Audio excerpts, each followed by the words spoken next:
The morning smells like floor polish and burnt espresso. Two interns pause and whisper. One takes a selfie where my face becomes a prop in the background. I pretend not to notice. My name is Ethan Vale. I work in operations, which is a polite way of saying I keep the gears oiled and the nonsense labeled. My wife, Lila, works upstairs in brand, which is a polite way of saying she tells the world what to think and when to clap. The building is an old warehouse, all brick and ambition. The walls have been painted white so many times they shine like teeth. Every morning, someone from facilities buffs the floors until they look wet, and by 9 a.m., the place smells like disinfectant and caffeine. People move through the corridors holding reusable cups, phones, and hopes that today will mean something more than yesterday. It rarely does. The fluorescent lights buzz like insects trapped in glass. I lift my phone and take a photo of the photo. Not to post, to remember. The printer paper is wrinkled in the corners. The tape is clean and fresh. Someone bought a marker this morning or late last night. The handwriting is not hers. It is neat, round, performer neat. I can smell eucalyptus. I know that smell from a studio down the street where a man flexes for money and calls it wellness. The photo on the wall is a company portrait from a month ago, one of those forced celebrations after a minor victory. A campaign launch, a client renewal, something small dressed as something great. Everyone's smiling. Lila's hand is on the shoulder of the CEO. My own smile, half-formed, looks borrowed. The caption underneath in marker says, Team. All caps. No irony. Someone thought this was motivational. Someone thought this mattered. My phone buzzes. Unknown number. I pick up. A woman says, "Take it down. You have no idea who just saw it." Her voice runs on steel rails. I ask for a name. She says, "Lorna Pike." Then she hangs up. For a few seconds, I stand there with the phone still at my ear, listening to the static echo of a call already gone. The vents hum. The smell of polish mixes with burnt beans. My reflection in the glass door trembles slightly, like heat above asphalt. I lower the phone and stare at the paper again. Take it down.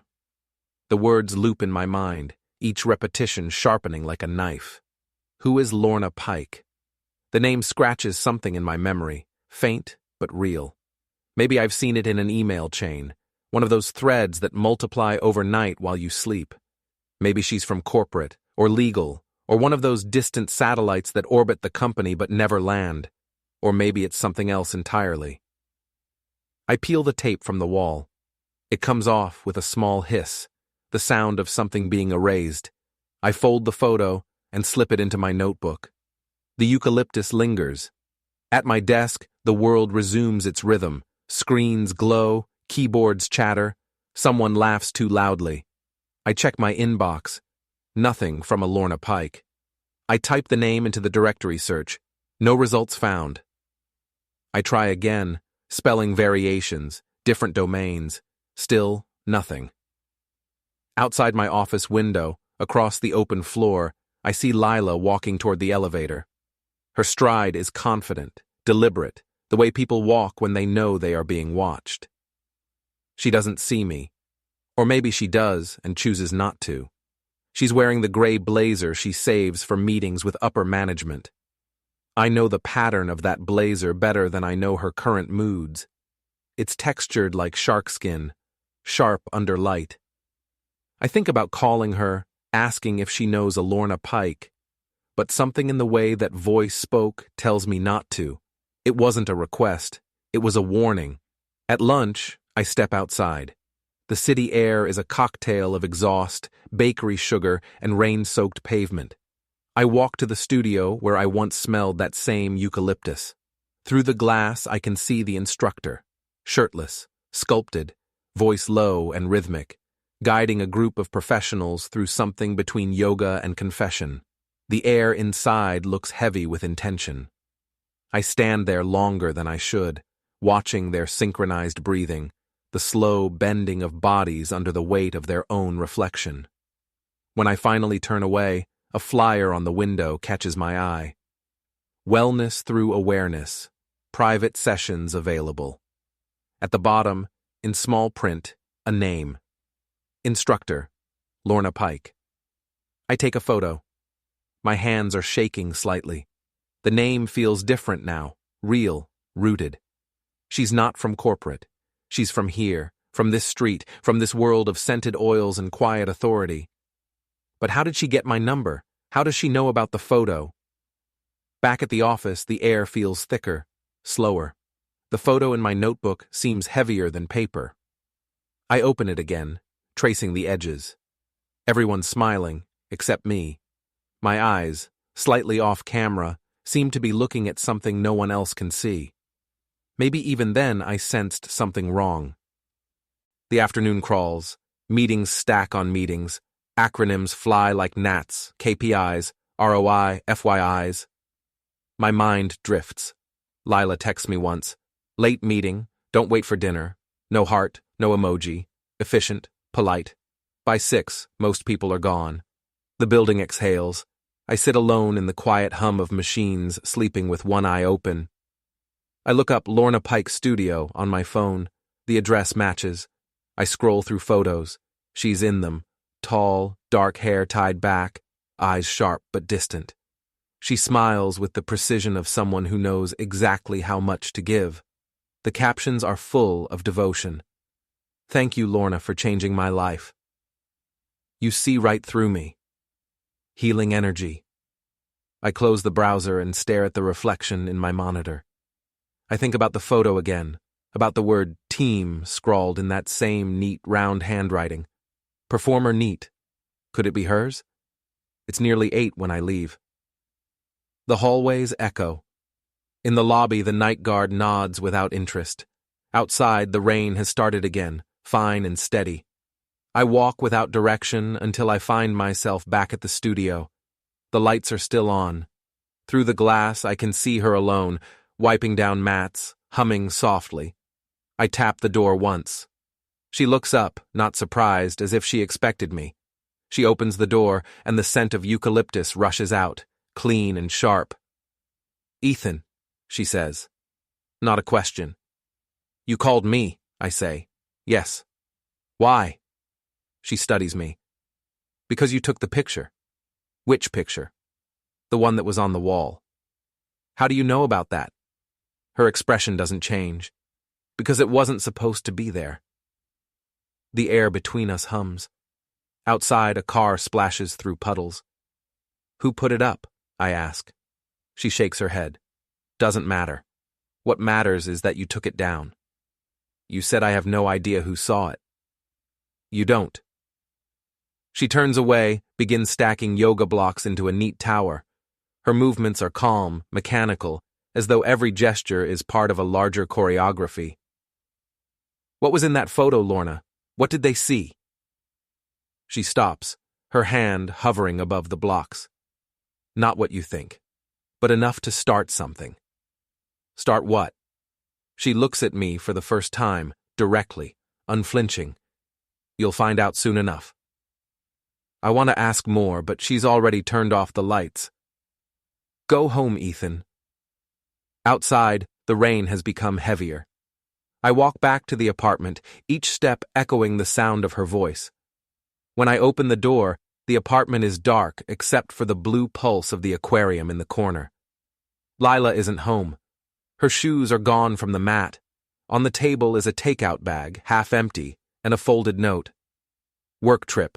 Back Friday. Don't forget to water the fern. Her handwriting is clean, confident, nothing like the one on the photo. Still, I stare at it too long, as if letters might confess. I pour a drink and sit by the window. The city hums below, a low vibration of life refusing to rest. I take out the folded photo and smooth it across my knee. The faces stare back. Lila's hand, my half-smile, the CEO's perfect teeth. Behind us, a blurred reflection in the glass. Something I hadn't noticed before. A shape, indistinct, but human. I zoom in with my phone. The pixels scatter, but the outline is clear enough. A woman standing apart from the group, her face obscured by light. She's watching. I think about Lorna's words. You have no idea who just saw it. Sleep doesn't come easily.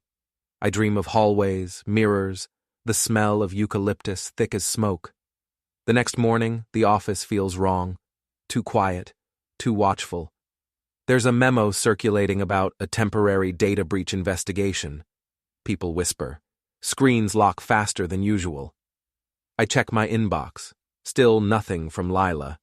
But there's one new message from an address I don't recognize. No subject, no body, just an attachment named Reflection JPG. I hesitate, then open it. It's the same company photo, but cropped differently, tighter, focused on me. In the reflection behind, the blurred woman's face is now clear. It's Lorna Pike. The timestamp says the file was created 2 months before the photo was taken. I close my laptop slowly, feeling the pulse of something vast and invisible turning toward me. I glance toward the glass wall of my office. My reflection stares back, steady and uncertain. For the first time, I feel the floor sway beneath me, as though the building itself has shifted an inch closer to some hidden truth. I am not ashamed. I am curious. I am very curious. And somewhere, in the quiet hum between breaths, I know curiosity is how all stories begin, and how some people disappear. The rest of the day passes in fragments. People's voices sound muffled, like underwater speech. Lila's office upstairs remains dark. When I finally gather the courage to go up, the receptionist tells me she's still on that work trip, though her calendar shows no such entry. Her desk has been cleared, drawers emptied, computer gone. The only thing left is a eucalyptus branch, dried and pale, tied with a white ribbon. That night, I return to the studio. The door is locked, lights off. Through the window, I see nothing but the faint outline of mats stacked neatly, waiting. On the glass, someone has written a single word in marker. Remember. I press my palm to the word. The scent of eucalyptus rises faintly, as if summoned by memory. I close my eyes and, for a moment, hear the sound of my own voice asking a question I can no longer remember. Then silence. Somewhere in the city, a phone rings. Not mine. Not yet. While you're here, hit the hype button. Don't forget to subscribe and support this channel with a like. And tell us below, have you ever faced something like this? HR is a short walk from the lobby, but it feels like a border. The air changes somewhere between the reception desk and the frosted glass partition, like crossing from the world of performance into the world of paperwork. I file a neutral incident report. I decline sympathy. I ask for the process. I ask for the change logs on the digital display loop, the kiosk that runs the lobby art and the holiday messages. I ask for the timestamp of any manual edits.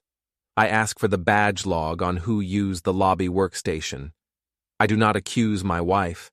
I do not accuse anyone. I say the words that make systems wake up. The HR office hums with quiet power. The walls are beige, framed with corporate values in silver lettering: integrity, respect, transparency. Words that exist mostly as screensavers for conscience. Behind the desk, a woman named Mara looks up from a terminal. She has gray at her temples and eyes that have seen too many explanations dissolve into excuses. Her blazer is navy, her tone professional, her curiosity contained behind procedure. She asks for my badge, scans it, and gestures toward a seat. The chair is molded plastic, too upright to relax in, too low to feel equal. The kind of chair that makes you confess by posture alone. I give her the printed photo. She studies it, turning it slowly, as though the truth might slide loose if she catches it from the right angle. "Who took this?" she asks. "I don't know," I say. "That's why I'm here." She nods, makes a note. Her handwriting is a rhythm of small, disciplined strokes. "And you said this was posted in the lobby?" "Yes, taped near the elevator call panel. When? This morning.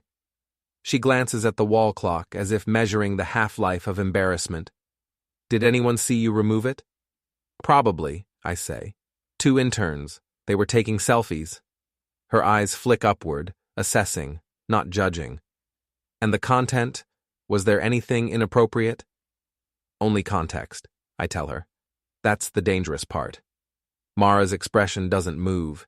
She's the kind of investigator who treats tone as evidence. I repeat my requests. The kiosk change logs, the workstation badge history, the manual edit timestamps. I say it slowly, like someone reciting a legal spell. She listens, checks a box, and says she'll open an internal inquiry. I ask for the reference number. She gives me 6 digits, sterile as a barcode. When she stands, I see the faintest tremor in her left hand, just enough to suggest caffeine or fatigue or quiet dread. Mr. Vale, she says, if this is about internal misconduct, it will surface. These systems are good at remembering what people wish they'd forgotten. I know, I say. That's why I trust them more than people. She almost smiles. Almost. We'll be in touch. I keep my own ledger too, not digital, paper, bound in black leather, pages ruled and numbered, a habit from before the cloud when information meant ownership. Each entry has a date, a time, a summary, a thread. The photo gets its own page. Incident 43A, unauthorized posting, lobby display, L. Pike, eucalyptus present. I underline that last part twice. When I leave HR, the corridor feels longer, as if the building has subtly rearranged itself.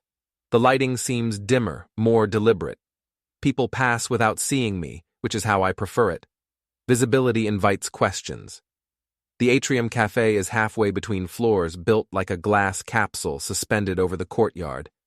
Inside, plants line the railings in perfect symmetry, someone's idea of calm.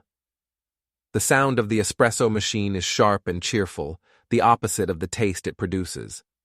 Lila is there with a ceramic mug and a ring light bounce in her eyes. The light comes from her phone, propped against a water glass, framing her in warm tones. She's speaking softly into the camera, rehearsing sincerity. Her hair is pulled back, her lipstick the color of persuasion. She wears a smile you can order in bulk. When she sees me, she lowers the phone but keeps the smile. Ethan, she says, you look serious. Is something wrong? Just procedural, I say. I filed a report. A report, she repeats, stirring her coffee, though it doesn't need stirring. About what? The photo in the lobby. She tilts her head, eyes narrowing almost imperceptibly. That thing? It's already gone, isn't it? Yes, I say, but I need to know how it got there. She exhales through her nose, a practiced sound between amusement and pity. You always need to know. Can't you just let things breathe? I prefer when they make sense, I tell her. She looks at me for a moment, calculating angles. Then she says, I'm sorry you feel embarrassed, Ethan. The words are smooth, polished, rehearsed. It's not embarrassment, I say. It's documentation. That's what people say when they're afraid to feel something real. I sip my coffee. It's cold. You'll miss what you think you own, I say. Your story. Her smile hardens. That's poetic, she says. Maybe you should have worked in brand. Her watch lights up with a soft pulse. A name appears. Avery. A heart next to it. She doesn't hide it. She lets the notification linger, glowing against her skin like a quiet confession. I don't ask who Avery is. I already know that some answers are just decoys. The scent reaches me before the words do. Eucalyptus. Faint but deliberate, like a whisper rehearsed for distance. It clings to her sleeve, her hair, the air between us. You've been at the studio, I say. She blinks once. What studio? The one on 9th, I say. Wellness through awareness. Oh, she says lightly. That place. They do brand workshops sometimes. Breathing for better messaging. I watch her face for a tremor, a slip, something human.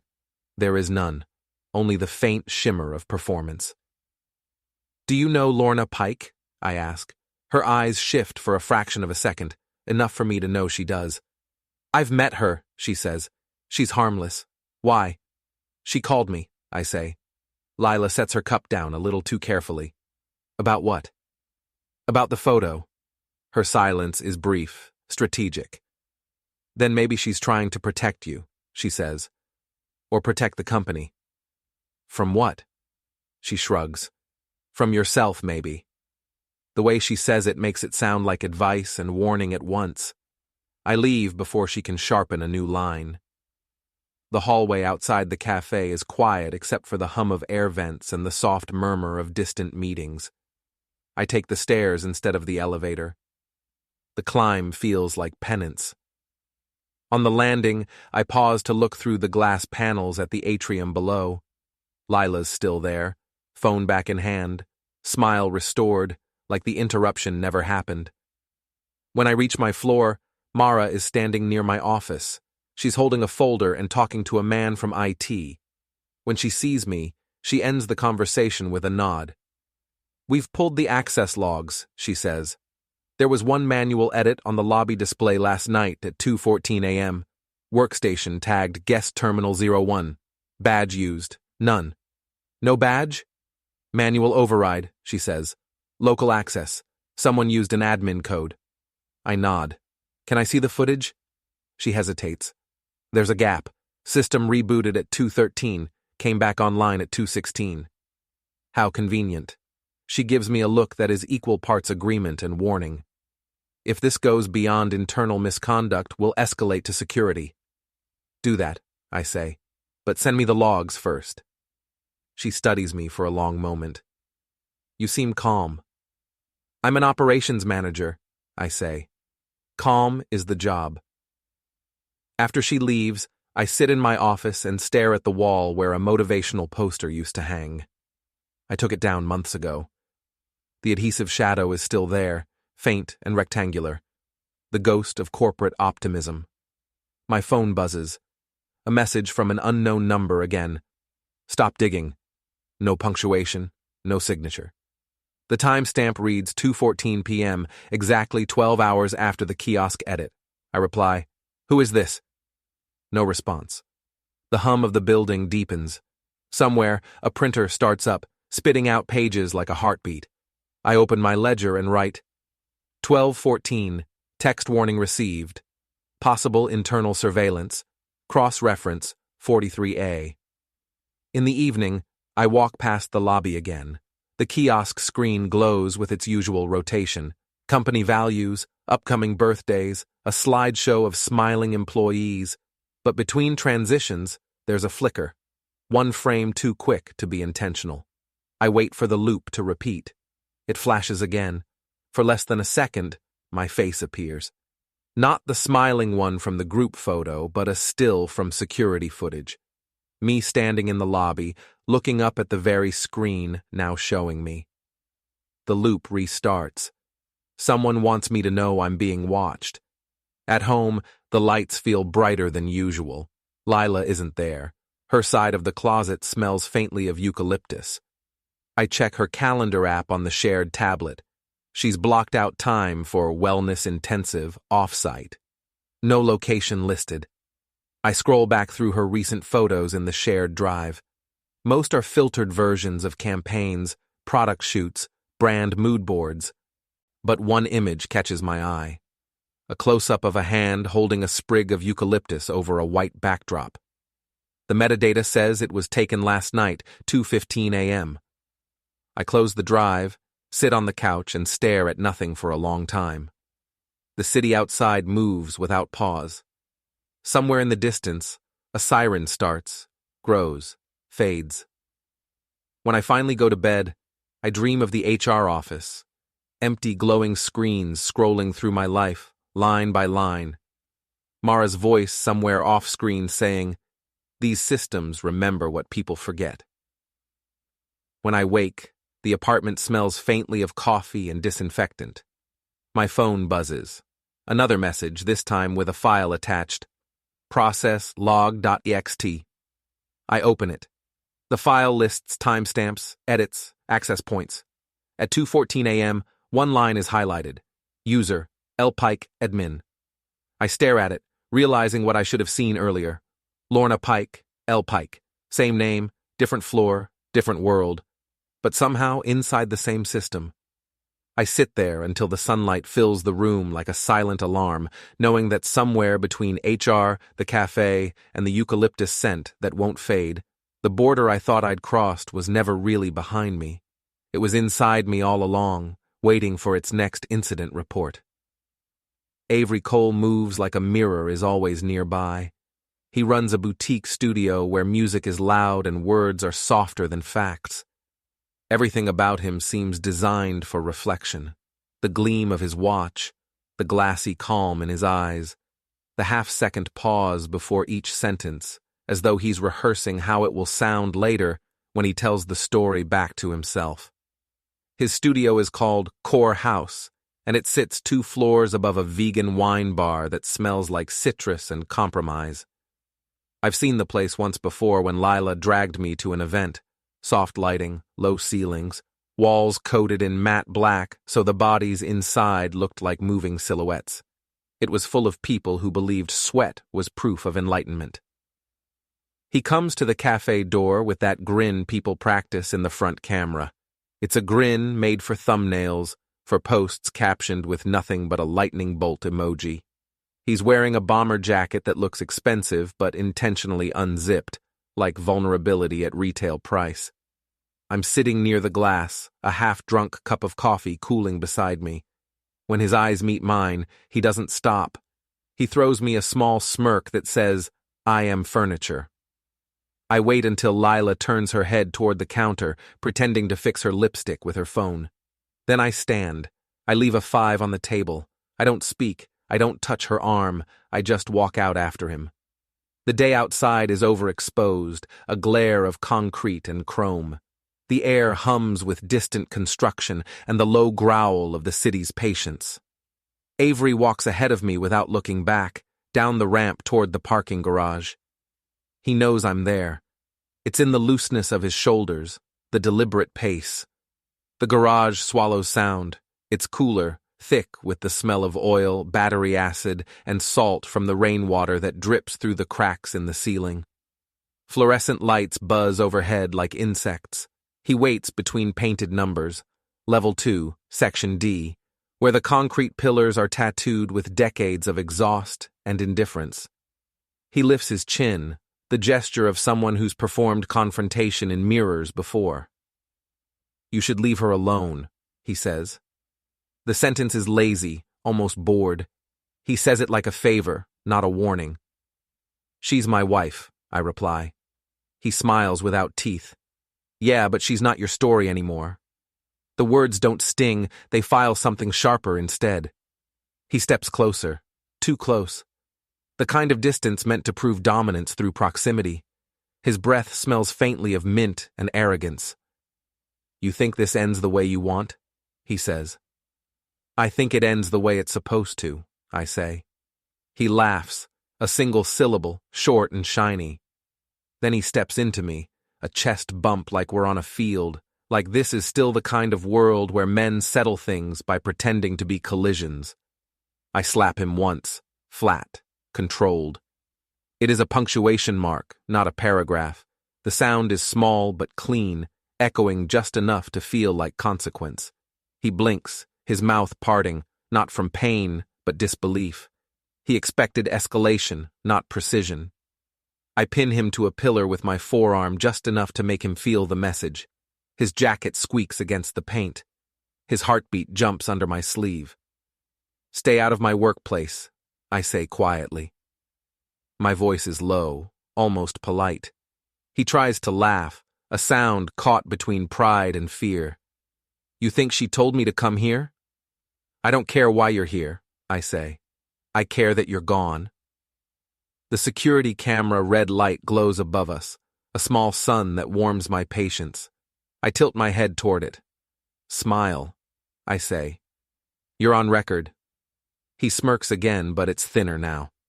You know what she said about you? I lean closer. She says a lot of things.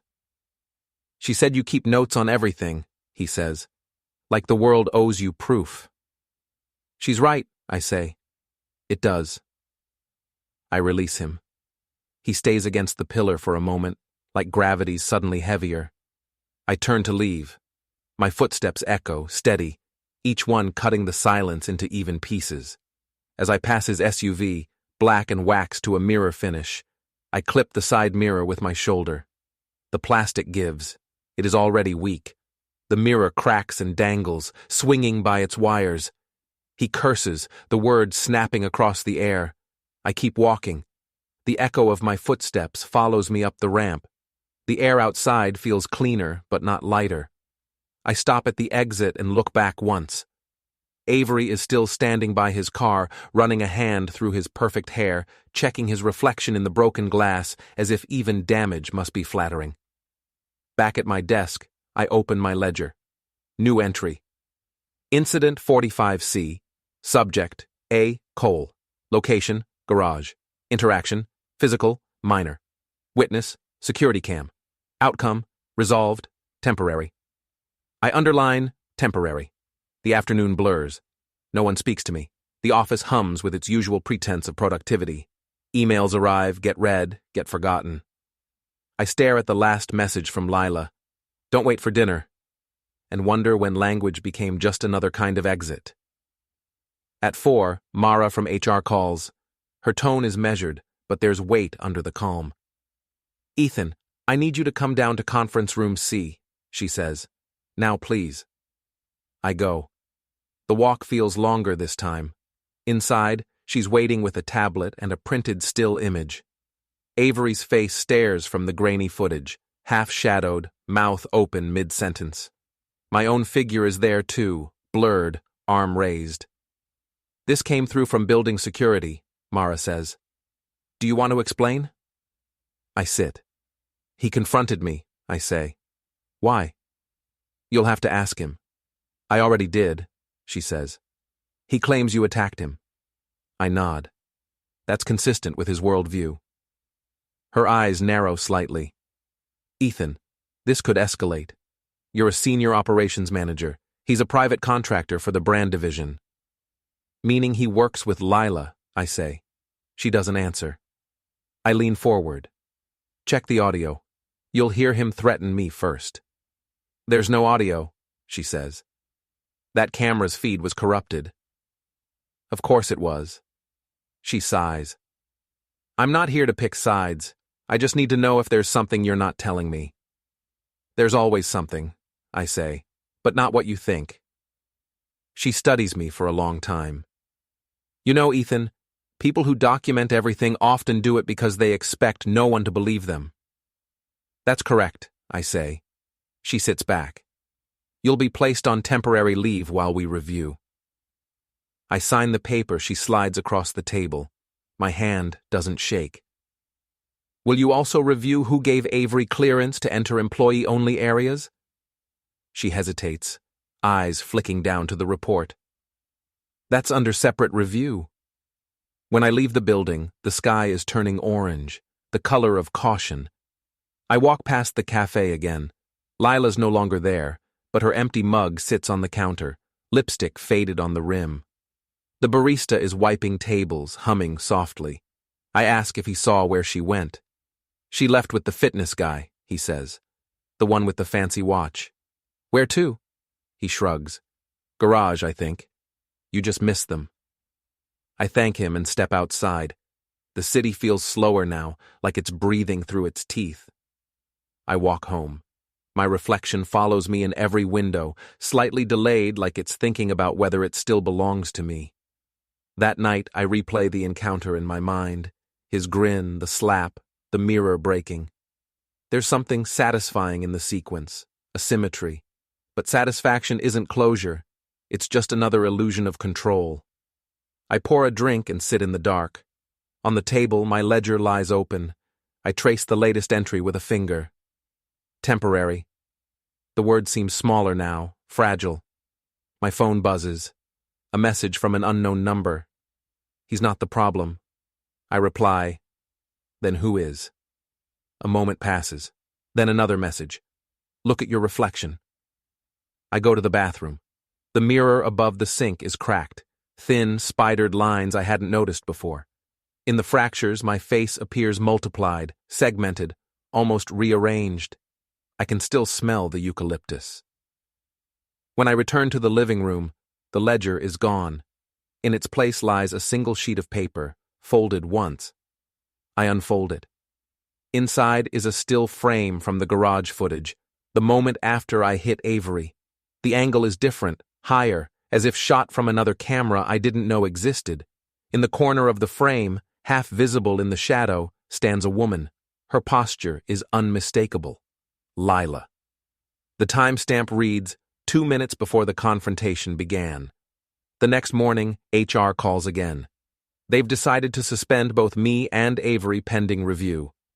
Lila doesn't answer my messages. Her voicemail greeting has changed, shorter now, stripped of warmth. At noon, I walk past Core House.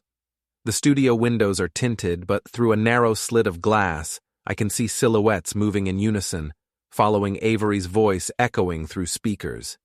He's alive in his kingdom of mirrors. Across the street, a figure stands watching. She's wearing a black coat and sunglasses despite the overcast sky. I know that posture, the stillness disguised as patience. Lorna Pike. She doesn't wave. She just turns, vanishes into the flow of pedestrians. The air tastes like metal. Back at home, I open my laptop. The building's internal system still recognizes my credentials, for now. I pull up the access logs again. At 2:16 a.m., the night of the photo, there's another entry. User, L. Pike, admin. But below it, one more. User, Acol guest. Time-stamped 10 seconds apart. The screen flickers once, then goes black. My reflection stares back, faint and shifting. I can almost hear Avery's voice in the static. You should leave her alone. But there's nowhere left to leave her. She's already everywhere. On the camera feeds, in the scent of eucalyptus that lingers in the vents, in the cracked reflection of my own face. Outside, a car door slams. I glance through the blinds. Avery's SUV is parked across the street, the side mirror replaced. He's sitting behind the wheel, phone raised, filming my window. I turn off the lights. In the dark, the phone buzzes again. Unknown number. I don't answer. The vibration continues until it becomes a pulse, steady as a heartbeat. When it finally stops, the silence feels crowded. I pick up the phone. One new message glows on the screen, a single image of a cracked mirror reflecting two faces, mine and hers, blended by the fracture lines into something unrecognizable. The caption reads, "Every system learns." I set the phone down, walk to the window, and stare out at the SUV. The headlights blink once, twice, then off.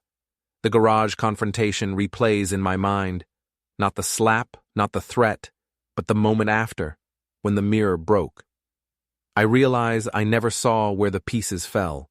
Somewhere under that gray concrete, maybe still glinting in the dark, a shard is waiting, a reflection that remembers. And all I can think is that maybe Avery was right. This doesn't end the way I want.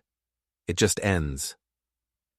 Mara emails the facilities team and copies me. Policy is a beautiful thing when you are not trying to bend it. It moves like a clock, precise, predictable, immune to the heartbeat of whoever wounded it. Her subject line reads, "Follow-up, lobby kiosk incident, verification and log request." She writes in neutral sentences, each one polished by experience, ending with polite pressure. Please prioritize. No emotion, no speculation. Just the quiet power of systems that outlast people. The facilities team responds within an hour. Their reply arrives with a spreadsheet attached, columns of time-stamps and device IDs and access routes, clean digital footprints of human mistakes. We get the kiosk change logs. There is a 3-minute manual edit by a guest Wi-Fi session in the window between 8:07 and 8:10 a.m. The entry reads, Access, Lobby Display, Main, Mode, Manual, Override, Auth, Guest Session. It is the kind of log line that says everything and nothing. The front desk note says a visitor asked for tape and a marker. It's scrawled in the digital visitor management system, a quick note from the receptionist whose job is to smile without question. The timestamp matches the window exactly. The visitor log shows Avery signed in at 7:59 a.m. to see Lila upstairs. He used his real name.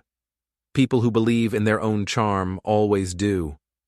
The log includes a scanned driver's license, a temporary badge assignment, a small photo from the check-in tablet. He's smiling at the camera, eyes confident, unaware that every expression eventually becomes evidence. I do not dance. I do not sigh or smile.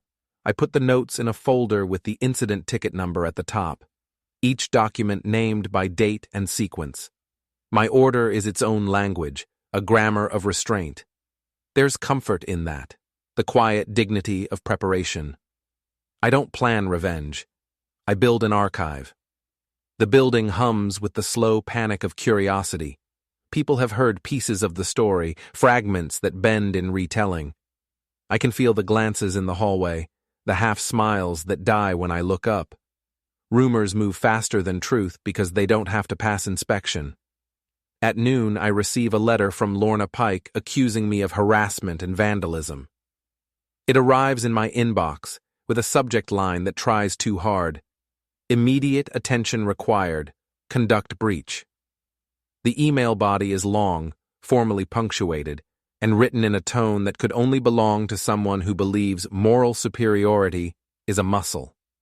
It begins with my full name, Mr.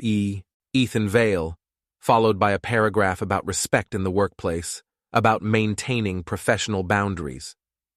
She claims I followed her associate, Mr. Avery Cole, to a private location and initiated physical contact. She calls it an act of intimidation inconsistent with the values of our shared professional ecosystem. She accuses me of vandalism, willful property damage, to his vehicle, which she estimates at $1,200 for cosmetic and mechanical repair. It is written like I am a sitcom villain. Every sentence ends as if accompanied by a laugh track. Her language is glossy and shallow, crafted for forwarding. She cites multiple witnesses, none named. She CCs the HR compliance alias, legal review, and a generic account titled Culture Partnerships. It is a performance of accountability meant for an audience that applauds politeness over proof. I read it twice. My pulse doesn't rise. I forward the email to Mara with the note, "For your records." Then I attach the clip from my dash cam that shows Avery stepping into my chest. It's a 30-second file, silent, except for the hum of my car idling nearby. The footage is clear. Avery advances first, his expression smug, his hand pressing against me. The slap, the restraint, the controlled distance, it's all there, framed perfectly in grainy grayscale. I do not add commentary. I do not need to. An hour later, Mara replies. Her message is short. Received. Please retain all originals. We are escalating this to corporate compliance for external review. There's a new name copied, an address ending in aconsultrise.com. Outsourced investigators, the kind who show up with clipboards and distant eyes. I lean back in my chair and stare at the ceiling tiles, at the faint stain above the vent that looks like a cloud caught in bureaucratic heaven. The hum of the building feels louder, like the walls are recording. By mid-afternoon, people are whispering again. The open plan office turns gossip into wind. Fragments drift, something about the lobby, HR, guest badge, video. No one says names out loud, but names don't need saying when everyone has a search bar. At 3, my phone buzzes. A message from an unknown number. You're making this worse. I don't reply. I copy it into the folder, label it unverified threat number 3, timestamp it, move on. By late afternoon, the culture blogger posts a tease about a lobby stunt at our company. She writes about optics, about quick edits, about guest badges. She doesn't name names. She doesn't have to. The blog's title is Perception is 9/10 of Employment. Her post begins with the line, "In a city where image is currency, someone just overdrafted." It's clever in the way half-truths always are. She describes a mysterious early morning art intervention at a prominent lifestyle brand's downtown headquarters, an image that appeared briefly on the company's lobby display before being removed. She speculates about its meaning, a reflection on internal branding, on authenticity, on power couples in public spaces. She refers to the players only by initials, E from operations and L from brand. Avery, unnamed, becomes a visiting creative partner. The comments fill quickly. Some cheer the subversive brilliance of the stunt, assuming it was intentional. Others dissect the gender politics, the optics of workplace entanglement, the choreography of narrative control. Someone posts an emoji of eucalyptus leaves. Another replies with a cracked mirror. The internet never needs full context. It builds its own mythology from fragments. My inbox begins to flood again. Internal threads, media inquiries, even one from the communications director asking if I've seen the chatter. I reply once, forwarding the link to Mara. FYI, public narrative forming. By evening, the company's Slack channel called Culture Pulse is on fire. Someone drops the blog link. Someone else posts a GIF of a burning document with the caption, Optics. A manager tries to intervene with a reminder about respecting privacy during ongoing investigations. The thread doesn't stop. Digital restraint is a myth. At 6, the CEO sends an all-staff email titled, Clarifying Our Values.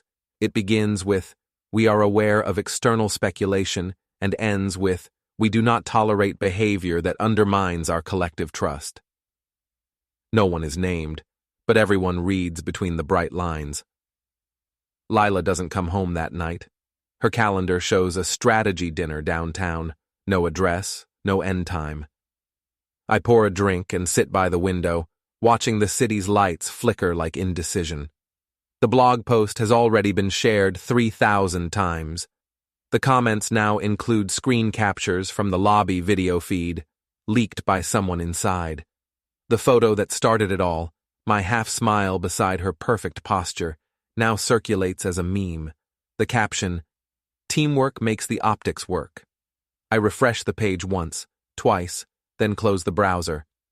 Mara calls at 8. Her voice sounds smaller through the phone, like she's speaking from inside a rulebook. We'll need you to come in tomorrow, she says. Compliance wants to record a statement. I'll bring documentation, I say. I know you will.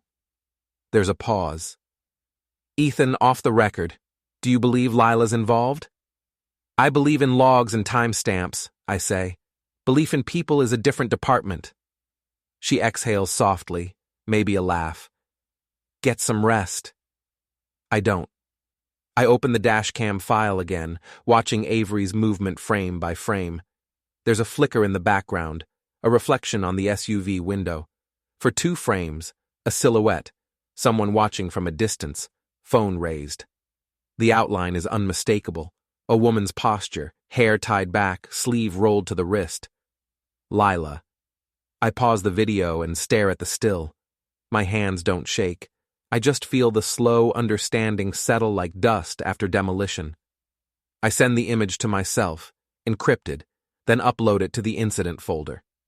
I title it, Observation, Secondary Witness, Unverified. Outside, the streetlights hum. Somewhere far below, the city breathes in pixels and noise, turning every moment into content. The next morning, before dawn, my inbox pings again. Another anonymous message. Truth doesn't trend. Attached is a single JPEG, the blog's homepage, but altered. The headline now reads, Every system protects itself. Below it, the photo of the lobby screen, but with the reflection enhanced. The blurred figure in the background is no longer anonymous. It's me, staring up at the display, face warped by the glass. I close the laptop and sit still until the sun starts to touch the blinds. Mara was right about one thing. Systems remember what people forget. But they also lie, sometimes beautifully, sometimes just enough to become believable. I open my notebook, the physical one, the ledger. On a new page I write, 46A, Lobby Incident Escalation. Subject, misinformation spread. Condition, contained, for now. Observation, narrative self-corrects slower than damage spreads. Then I underline the date, twice. When I close the book, I can still smell eucalyptus, faint but stubborn, like a memory rehearsing itself for evidence. And outside my window, somewhere between glass and reflection, the world continues to adjust its story without asking for mine. After 5, the building smokers and vapors gather on the deck with the glass windbreak. It's where the day exhales itself, where people turn gossip into steam. The sky is the color of old coins, tarnished gold dissolving into gray. The air tastes of nicotine and burnt sugar from someone's disposable pod. Conversations drift, half laughs, half apologies, the sound of people pretending they aren't tired. I stand near the railing, watching the city bruise into evening. The view stretches west toward the river, where cranes and unfinished towers glow like skeletons lit from within. The hum of the office fades behind me. The deck is supposed to be neutral ground, no titles, no hierarchies, just weary lungs and the quiet between sentences. Lila joins me like we are meeting for a calendar invite. She walks with her phone in hand, her steps too measured, too deliberate, as though someone might be watching from an upper floor. Her reflection appears briefly in the glass, doubled and ghostly. She stands beside me but doesn't touch me. We look out at the skyline like tourists in our own collapse. "Busy day," she says finally, tone breezy, words chosen like stones for skipping. "I saw the logs," I reply. "Guest Wi-Fi, manual edit, 8:10 a.m. Her smile falters for half a breath, then reforms. "You're still on that?" "I'm still in it," I say. She exhales, a practiced sigh. "It wasn't malicious, Ethan. It was cathartic, a vent, a little art to make a point." I study her face. There's a flicker of pride behind her defensiveness, the satisfaction of being noticed. "Whose point?" I ask. "Ours," she says too quickly, then corrects herself. "Mine, I guess. The team was frustrated. Creative constraints, leadership optics, all that. It was supposed to be symbolic." "Symbolic," I repeat. "Of what?" "Of transparency," she says. "Of breaking the illusion." She's looking at the skyline, not me. A statement about how every brand pretends to be honest while editing itself in real time? I thought if we showed the cracks, people might see something real. By using my face. She hesitates. "It was just a photo, Ethan. Everyone knew it was harmless." "Everyone but the systems that record everything," I say. Her eyes flash irritation. "You always sound like an audit report." "I deal in facts," I tell her. "You deal in stories. That's the difference." She laughs, quiet and sharp. "You make it sound like stories aren't real." "They're real enough to ruin people," I say. She leans on the railing, exhaling a thin stream of vapor that dissolves into the glass reflection. "You think this is about you?" "It is now." She shakes her head, amused, the same way she reacts when an intern asks what authentic engagement means. "You should relax. It was Avery's idea to project it. He wanted to make a statement about image control. I just said fine." And there it is. The casual deflection, the subtle handoff. She doesn't even notice she's done it. In that instant, she cuts him loose without understanding she just did it aloud. The sentence hangs between us like a dropped match. "You realize that means he acted on your direction," I say. She frowns. "It means he overstepped. It means the logs will show a guest Wi-Fi session under his name, a badge time aligned with your meeting invite, and a front desk note about a marker and tape." Her lips tighten. "You've been digging." "I file reports, Lila. Digging is for people who think the truth needs to be buried." She turns away, looking back at the skyline. Her reflection in the glass looks older than she does in life. "You sound rehearsed," she says. "I learned from the best." Neither of us speaks for a long time. The deck fills with the hum of voices around us, fragments of unrelated lives. Someone complaining about traffic, another about deadlines, someone laughing too loud at a joke that wasn't funny. The city keeps turning, uncaring. My phone vibrates. A message from Jaya, who sits 3 desks down from me in operations. She is quiet and sharp and notices patterns that other people step over. She never sends frivolous messages. Her text reads, "Studio donor class tonight, check the list." I frown, scroll down. There's a link to an event page for Core House Avery Studio. A special session, invite only, called Donor Circle, Truth in Motion. The host is listed as Avery Cole, Creative Director, and the co-host, in smaller text below, Lila Greer, Strategic Partner. My thumb freezes on the screen. Of course she is hosting. Of course this is the next act in their ongoing theater of relevance. Jaya sends another message. They're calling it an immersive exploration of perception. I type back, "Do me a favor. Screenshot the guest list." 30 seconds later, an image arrives. A mixture of clients, influencers, and corporate partners. Names I recognize from budget reports and compliance warnings. The kind of crowd that feeds on the illusion of meaning. I glance at Lila. She's still looking out at the skyline, unaware that her name glows on my screen beside Avery's. I pocket the phone. "You're hosting with him tonight," I say. She blinks, caught off guard but only for a moment. "It's just business." "Everything is with you." "Don't do that," she says. "Don't make this personal." "It started personal," I tell her. "The moment you decided catharsis needed an audience." She crosses her arms, defensive posture wrapped in elegance. "You think in transactions, Ethan. Every emotion has to reconcile with evidence. You're cold." I nod. "And you're warm enough for both of us." Her expression softens slightly, but not from remorse, more like pity. "You don't understand what it's like to have your work ignored because it's too honest. People want polish. They want control. The stunt was supposed to remind them there's truth underneath the surface." "You mean, underneath the surface, you control." She exhales smoke. "You really can't help dissecting everything, can you?" "I can't afford not to," I say. "Someone has to keep the record straight." She laughs again, quieter this time, almost sad. "You think truth is something you can file?" "I know it's something that disappears if you don't." We are both right in ways that do not matter now. The air cools as the sun dips behind the skyline. The smokers drift back inside, leaving the deck to us. The last light fractures across the glass windbreak, scattering gold reflections across her face. For a moment, she looks like the woman I used to know. Less strategist, more human. I wonder if she ever misses the simplicity of honesty before it became a campaign tool. "You should go home," she says. "You look tired." "I am," I admit.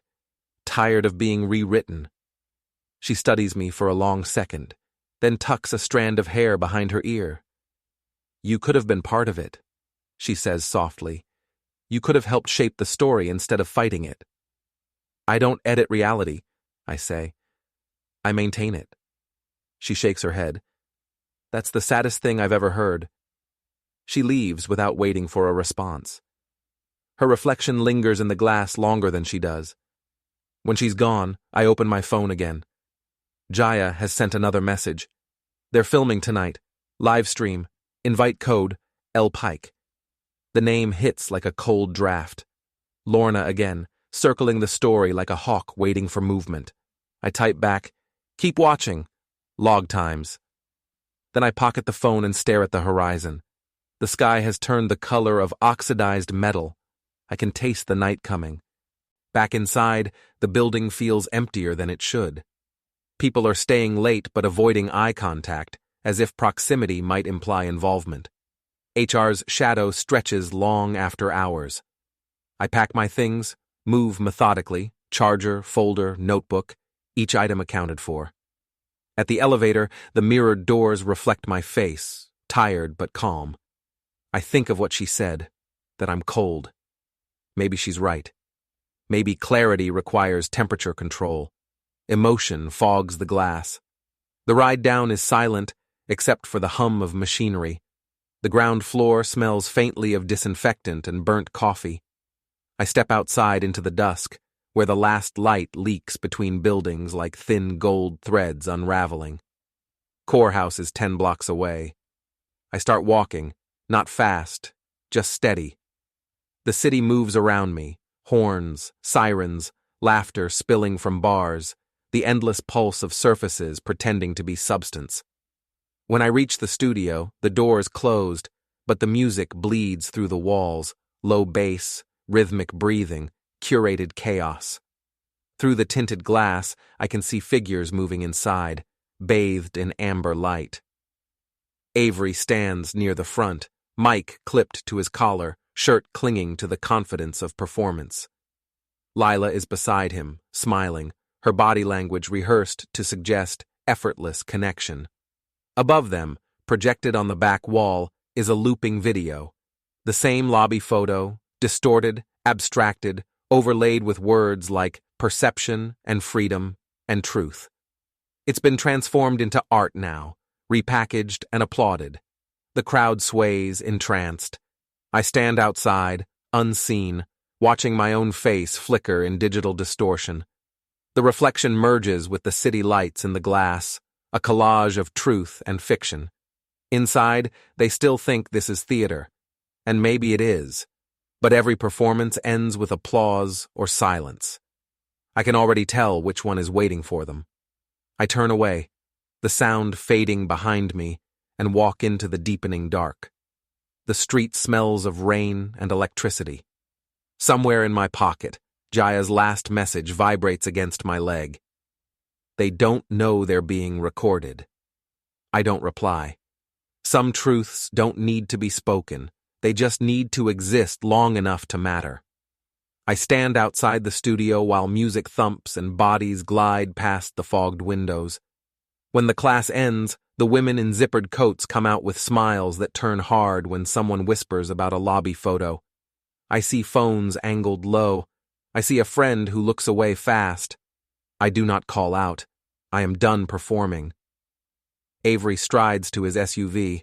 I step into the crosswalk and open the back door, lift his branded duffel, and dump it into the slush. He tells me to back off. He moves like he is filmed. I shoulder check him and he stumbles. We jog around the corner in a clumsy chase where his shoes slide on salted brick. When he slips, I crouch and talk to him evenly. You touched my work. You touched my name. You are going to walk away from both. A patrol car floats by like a slow shark. We separate. The phones that were out are already posting. I do not care. The more angles, the better. Vance Norrell from finance calls me to a private room with glass walls and blinds that only close halfway. He hates mess more than he hates me. He says the brand is a liability right now. He asks me what I want. I want process. I want policy applied equally. I want the person who runs the lobby messaging to be someone who reads the manual. HR schedules a formal review for Lila. Lorna fires off statements that sound like smoke machines. None of it slows the air down. The partners who pay for our campaigns begin to pause. They do not like chaos in the window display. I go home to a silent apartment that smells like detergent and memory. I sleep little and wake hungry for something steady. The banner with Lila's winter campaign vanishes from the lobby. The hooks on the rail are empty.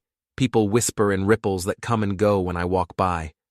I stand in the square where my printed face used to tremble in the air vent. I study the glass. I make a small joke to myself I do not say out loud. If you are going to worship image, at least clean the fingerprints. Cammy the blogger posts a still of Avery at the kiosk. It is not proof. It is a pattern. She writes about guest Wi-Fi windows and the new taste for activism that uses office supplies. She quotes a facilities tech who says a thumb drive was pulled out of a pocket like a coin. The city does not clap, it hums. I take the stairs instead of the elevator because I need to breathe. Every person I pass is a potential witness and a potential liar. I smile politely and keep moving. I visit the loft when I know they are both there. I knock. Avery opens without checking the peephole because he lives like a lens will defend him. I step forward with a shoulder and the door swings. The space smells like eucalyptus, hair product, and ambition. There is a ring light leaning in a corner and a wall of shoes that cost rent. I slap him once. It is not wild. It is a stamp on an envelope. He goes still. Lila stands with a tote bag that has masking tape and a Sharpie, her own prop kit. I tell her, "You outsourced your cruelty." Her mouth opens and closes on a statement that will sound good on a story. She does not find it. Sirens wail somewhere outside. Lorna calls. Lila stares at the screen and does not answer. I leave by the stairs, 2 at a time, because I want air that does not smell like someone practicing their idea of a perfect life. We sit in a small room with interview chairs that recline just enough to make you feel watched. Mara runs the meeting without theater. She asks for facts. I answer. She asks for sources. I provide ticket numbers and logs and names. I keep my tone even. It is not personal here. It is policy. Lila says she was making a statement about respect. Mara writes the words down and does not offer a verdict. Afterward, Vance floats a proposal. He wants brand under review and budgets frozen until the review is complete. He is not retailing anger. He is inventorying risk. I recognize the species. He sees a staircase and would like to climb it while citing accountability. I go back to my desk and answer actual operational emails because the machine never stops. It is calming to move one box to the next box and know that it matters in small ways. At the fundraiser hotel, the carpet is too soft and the smiles are sharpened for war. Lila glides through donors with a drink that never empties. Avery in a tailored jacket nods like a lighthouse. I arrive via a side door and keep to the edges. Gossip stiffens when I pass. People are brave in groups until the camera moves. In a service corridor, Avery corners me. We do a slow chase through the kitchen where steam and light tangle. He slips on a patch of soap, and I pin him to a refrigerator with my forearm and tell him the truth. "You are a brand risk," I say. It sounds almost kind. Someone films from the banquet door. The caption writes itself. Wellness guru loses cool. The internet likes tidy reversals. By morning, brand partners pause contracts with lines that sound like apologies to the market. Lila loses control of the feeds. Mara is assigned to temporarily oversee messaging. Avery's studio sees cancellations stack in his booking app like falling books. Lorna pivots and offers me mutual non-disparagement if I stop pushing inside the company. I tell her no. She does not like that word. The days tick in steady beats now. I document and measure and wait. It turns out patience is a weapon when the other side is married to a spotlight. Jaya stops by my desk with a detail that looks small until it blooms. Lorna sometimes represents Vance. Vance is not a villain. He is a calculator. He has been waiting for a reason to move brand under finance so he can promise clean lines to the board. Lila is a staircase for him too. The breadcrumbs on my path were not all mine. Some were salted for me. I do not mind if a current carries me as long as I can steer at the end. I decide to make sure the finish is written in my hand. Behind the building, the concrete is stained with decades of deliveries. Avery tries to shoot a rebuttal video with the brick wall as his grit backdrop. I kick his phone so it skitters. I roll a pallet jack between us and make a short aisle of air that is all mine. He backs up because there is a line in my voice he has not heard before. You step into that lobby again and I will send this clip to every client. I say. It is not a threat. It is a sentence already half served. Rory from security opens the door at the end of the dock and looks at both of us like two pallets that need moving. He tells Avery he is trespassing. The word lands like a gate. Avery leaves slower than he should, trying to save a little face for his next camera. Lila goes live. The comments unfurl like a flag she does not control. People paste screenshots of the lobby, of the kiosk still, of the kitchen slip. She says I am running a misogynist revenge plot. I say nothing. Silence can be louder than content when the evidence breathes on its own. Vance schedules an all-hands. Lorna calls me again. Her voice is different now. She asks if I want an off-ramp. I tell her I already drove past it. The stage lights make everything look nicer than it is. Vance announces that brand leadership is changing, pending an independent review. He gives it clean names: training for policy, new review gates for content. Lila is reassigned without control over channels. The room exhales, as if we all finally saw the same page. Lila looks at me from the floor. She mouths, "This is not over." I believe her. That is why I am not done either. At night, the cold takes the color out of the street. I find Avery's SUV parked along a curb by a row of bare trees. The side mirror hangs loose on its tether like a tooth. I pull it off and drop it on the hood. I buzz his intercom. When he steps outside in socks and fury, I nudge the mirror so it squeals down the metal and lands by his feet. A small crowd of neighbors watches. He charges and I slide aside and tip him into a drifted bank where snow hides a broken curb. He curses. I walk away. The cameras get it. I sleep for 3 hours and wake clean. The twist is not cinematic. It is practical. I ask Vance for a meeting. I lay out what I know. Lorna works with him at times. That is fine. Conflicts live everywhere. All I want is the formal memo that documents Lila's accountability and a permanent facilities ban for Avery as an external guest who disrupted operations. I do not barter with secrets. I explain incentives. He nods because he wanted to write this memo anyway. Now he can do it and look principled instead of opportunistic. An hour later, Lorna sends an email that bans Avery from all company spaces and confirms the review protocols. Lila is copied. No one replies all. Lila texts me to meet. She writes, "Act like adults." The parking garage is a bad place for adults to meet, but it is a good place to end a story. I go. Avery arrives instead of Lila. He is not good at patience. He sprints up a ramp and I follow because I am done being chased. We circle levels while tires screech far away. He swings and I shove. We hit rails and cough exhaust. He drops his key fob and dives, and I step on his hand without cruelty. I pick up the fob and throw it over the rail. It clatters down 2 levels like a small animal trying to live. He yells. I breathe. Headlights cut across us. A sedan skids in. Lila climbs out with her phone up like a badge. She says to the lens, "He attacked you." Her voice is a script someone else wrote. I walk straight to her camera. I speak in 3 simple lines: the lobby defamation, the facilities logs, the HR memos, the guest ban.